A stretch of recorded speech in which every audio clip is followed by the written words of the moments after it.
कुछ बनने से पहले कुछ बनना पड़ता है। अब ये बुद्ध एस्पिरेंट के रूप में है, यहां आईएएस के रूप में है, लेकिन इन दोनों के बीच में यह कड़ी है त्याग की, तपस्या की, साधना की, ध्यान की, प्राणायाम की, और ये 99% लोगों में मिसिंग है और यही असफलता का एक बहुत बड़ा कारण है। मैं जानता हूं आप सब परेशान हैं, आपको दिशा नहीं मिल रही है, कोई जगाने वाला नहीं मिल रहा है। तो नौजवान क्रांति का जो अगला चरण है, उसका जो प्रोग्राम है ब्लूटूथ, उसका यही उद्देश्य है, खुद से कनेक्ट हो। जय हिंद फ्रेंड्स। बहुत सारे लोगों को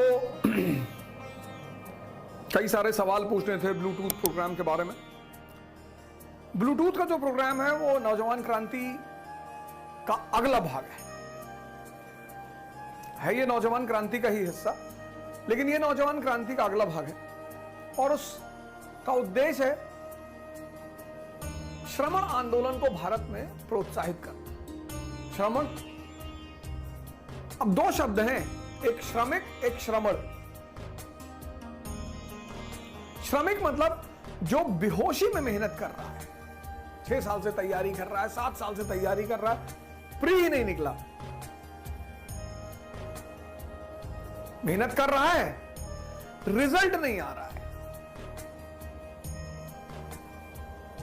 सन्यासी, कुछ बनने से पहले, बुद्ध भगवान है, राम भगवान है, कुछ बनने से पहले कुछ बनना पड़ता है। बुद्ध राजकुमार के रूप में, राम राजकुमार के रूप में। राजकुमार से भगवान की जो दूरी इन लोगों ने तय की, उसके बीच में ये है, यही था भारत का सन्यासी आंदोलन, यही था भारत की जान।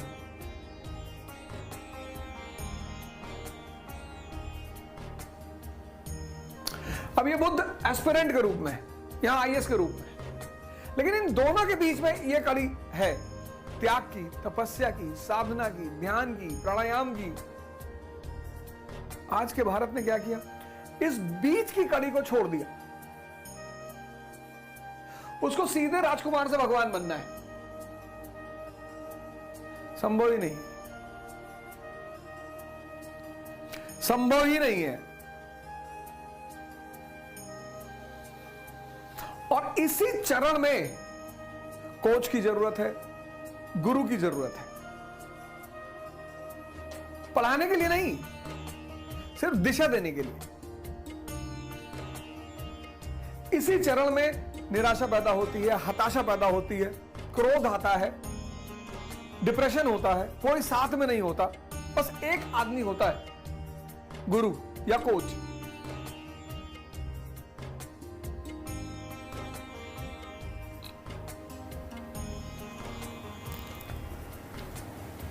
इस फोटो पर विचार करिएगा।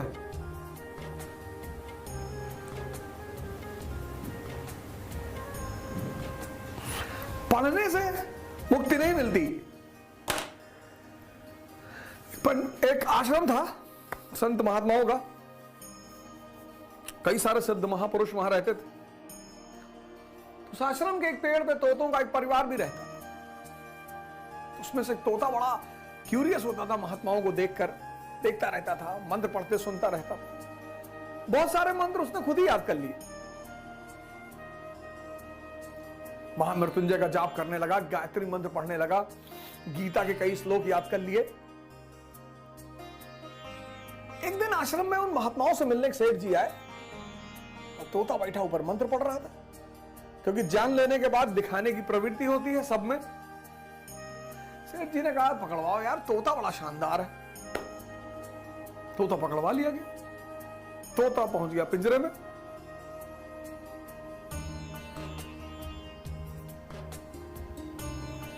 ज्ञान भारी पड़ गया। राज्य के राजा का जन्मदिन था। जगत सेठ ने सोचा कि यार इतना प्यारा तोता मंत्र पढ़ता है, श्लोक पढ़ता है, इससे बढ़िया गिफ्ट क्या। उन्होंने तोता को ले आके दे दिया राजा को। राजा ने तोता को सोने के पिंजरे में रख दिया। ज्ञान अगर सही दिशा में ना हो तो बंधन बन जाए, कारावास, दर्द।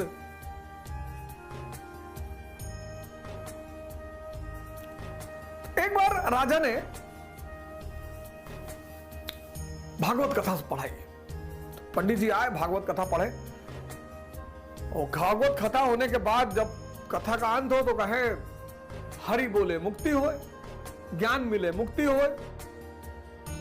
और जैसे पंडित जी बोले हरि बोले मुक्ति होए, ज्ञान मिले मुक्ति होए, तोता पकड़ ले, कहे पंडित जी झूठ बोल रहे हैं। पंडित जी को बहुत बुरा लगा कि यार ये सबके सामने कह रहा पंडित जी झूठ बोल रहे हैं। फिर दूसरे दिन पंडित जी आए, फिर उसने कहा पंडित जी झूठ बोल रहे हैं। फिर तीसरे दिन जब कथा खत्म हुई और पंडित जी ने कहा हरि बोले मुक्ति होए, ज्ञान मिले मुक्ति होए, बोले पंडित जी झूठ बोल रहे हैं। पंडित जी तो बेचारे बहुत टेंशन में आ गए, यार ये बहुत बदतमीज आदमी है यार। तो पंडित जी ने जाके अपने गुरु से कहा कि राजमहल में तोता और राजा का प्रिय तोता, कुछ कह भी नहीं सकते, और जब मैं कथा के अंत में कहता हूं हरि बोले मुक्ति हो, ज्ञान मिले मुक्ति हो, कहता पंडित जी झूठ बोल रहे। गुरु ने कहा ठीक है ऐसा करो, कल जब तुम कथा करने जाना तो मुझे बताना, मैं भी चलूं। गुरु जी भी पहुंचे, गुरु जी गए और तोतों के कान में उन्होंने कुछ कहा। फिर गुरु जी चले गए। गुरु जी ने कहा पंडित से कि अब आप बोलो, आप ये परेशान नहीं करेगा। तो फिर अगले कथा पंडित जी ने कही, फिर उन्होंने कहा हरि बोले मुक्ति होए, ज्ञान मिले मुक्ति होए। अब की बार तोते ने कुछ नहीं कहा। भागवत कथा खत्म हुई, तोता कुछ बोला ही नहीं। पंडित जी बड़े हैरान हो गए, गुरु जी ऐसा क्या बोल दिया इसके कान में। खैर जिस दिन भागवत कथा खत्म हुई उसके दूसरे दिन तोता जो है सुबह पिंजरे में पड़ा हुआ है। देखा लोगों ने, हिलाया डुलाया, हिला ही नहीं। लोगों को लगा मर गया।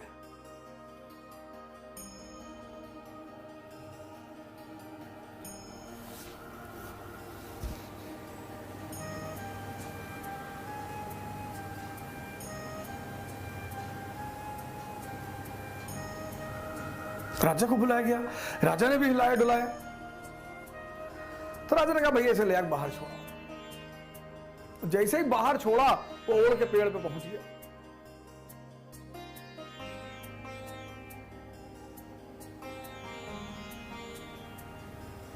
उड़ के पेड़ पे पहुंच के डाल पे बैठ के बोला कि हरि बोले मुक्ति भले ना होए, ज्ञान मिले मुक्ति भले ना होए, गुरु मिले मुक्ति होए। ये फेस।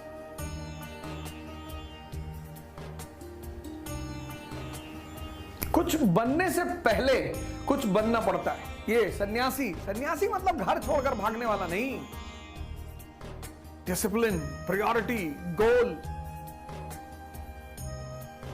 और ये 99% लोगों में मिसिंग है, और यही असफलता का एक बहुत बड़ा कारण है। पढ़ने लिखने से आप हवाई जहाज में ट्रेवल करो, सबसे ज्यादा पढ़े लिखे लोग वहीं बैठते हैं। और वो बेचारी एयर होस्टेस कितनी बार बोलती है open the window, close the tray table, straighten your chair, seat belt लगाओ। फिर बाद में आके सबको सीट बाय सीट बोलती है कि please sir close your tray table. सबसे पढ़े लिखे लोग वहां बैठते हैं। फिर प्लेन लैंड किया, जैसे ही लैंड करके रनवे पे पहुंचा, कई लोग खड़े होते कि भैया, वो चिल्लाती रहती sir please sir please sir please. अरे सर को समझ में आए तब तो। मैं तो हमेशा कहता हूं कि इंडियन प्लेन्स में एयर होस्टेस नहीं होनी चाहिए, बाउंसर्स होने चाहिए। खड़े हुआ मारा भड़ाक से 4 फुट नीचे।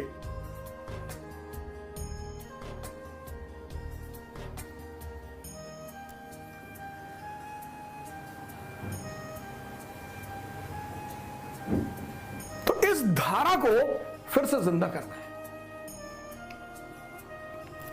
आप इस दौर से गुजर रहे हो, लेकिन आपको डायरेक्शन नहीं मिल रही, अप्रोच नहीं मिल रही। पढ़ा तो सब रहे, हिंदुस्तान तो टीचरों का देश है, एक से एक टीचर है, बड़े बड़े टीचर है, टीचरों की तो कमी ही नहीं। लेकिन एक आदमी जो आपको डेली जगाए, उठाए, बताए ऐसा करना, उसी उद्देश्य से यह शुरू किया गया ब्लूटूथ का प्रोग्राम। 501 रुपए फीस पर महीना। 10 फरवरी से शुरू हो रहा है पहला सेशन।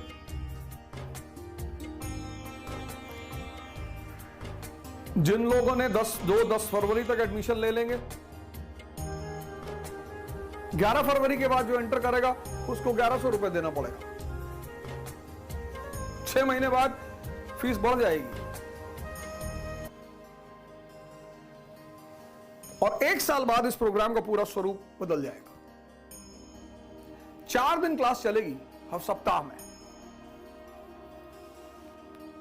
मैंने पिछली बार भी कहा था मैं दिल्ली में नहीं रहूंगा, प्रोग्राम नहीं होगा।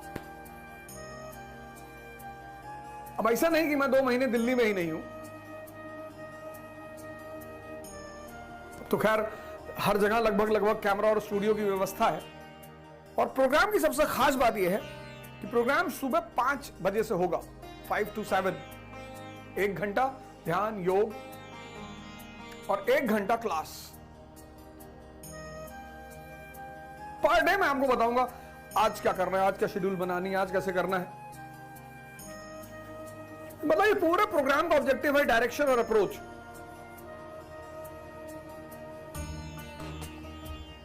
पांच से 7, 1 घंटा ध्यान योग, 1 घंटा पढ़ाई, सिर्फ एनसीईआरटी, कोई नोट्स नहीं, कोई रिकॉर्डेड लेक्चर नहीं, कुछ भी नहीं, कोई नोट्स नहीं, कोई रिकॉर्डेड लेक्चर नहीं। आपका आज का प्रोग्राम छूट गया, उसका कोई रिकॉर्डेड लेक्चर नहीं, कोई नोट्स नहीं, सिर्फ एनसीईआरटी। 10 फरवरी से जो पहली एनसीईआरटी शुरू होगी वो है modern India, Vipin Chandra class 12th। 10 फरवरी विपिन चंद्रा क्लास 12th, पहली एनसीईआरटी।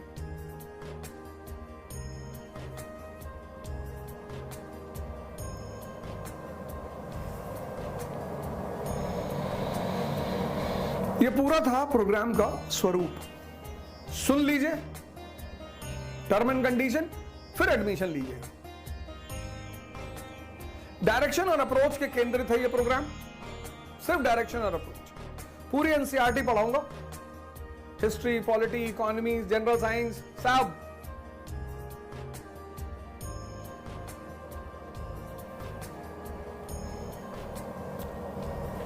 कोई नोट्स नहीं मिलेगा, कोई रिकॉर्डेड लेक्चर नहीं मिलेगा। 5 से 7 प्रोग्राम होगा, सुबह 5 बजे, 5 से 6 योग और ध्यान, 6 से 7 क्लास।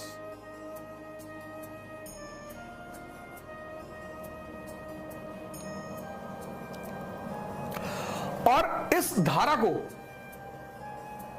रिवाइव करना है। बिना तपे, बिना गले, बिना मरे इस स्टेज पे कोई पहुंचेगा ही नहीं।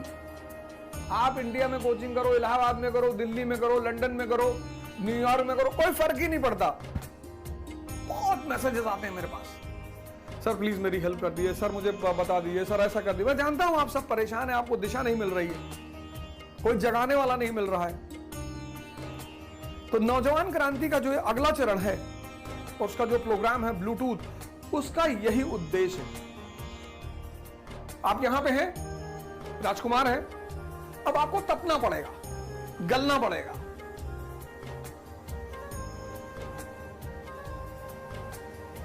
और योग और ध्यान का जो प्रोग्राम है वो 7 दिन चलेगा।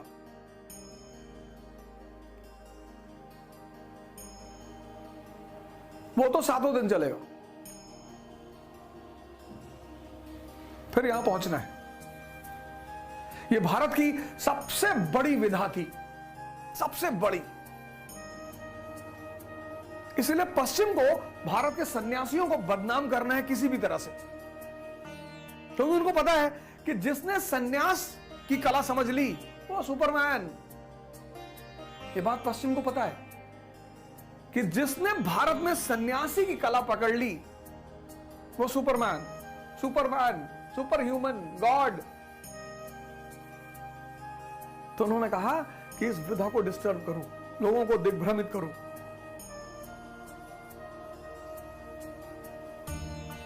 राम को जो समझ गया वो भगवान हो गया, महर्षि वाल्मीकि। इसीलिए तो आजकल रामचरितमानस पे बड़ा बवाल है। पहली बार इतिहास में सबको मौका है रामचरितमानस पढ़ने का, पहली बार। और जो राम को समझ गया वो भगवान। तो जब सब पिछड़े गरीब भगवान हो जाएंगे तो राजनीति किस पे होगी? पहली बार इतिहास में मौका है सब पढ़ने का। रामचरितमानस पढ़ो, पुराण पढ़ो, उपनिषद पढ़ो, कोई बोलने वाला ही नहीं।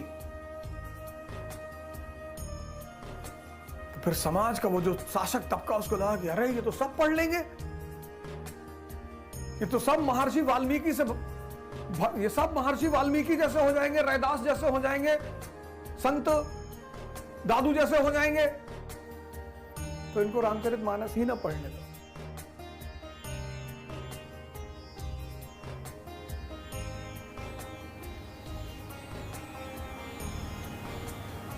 ये है नौजवान क्रांति 2.0 का मेन प्रोग्राम ब्लूटूथ। खुद से कनेक्ट होकर फिर बाहर से कनेक्ट हो जाओ।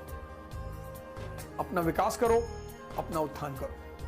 10 फरवरी सुबह 5 बजे मिलेंगे। जय हिंद।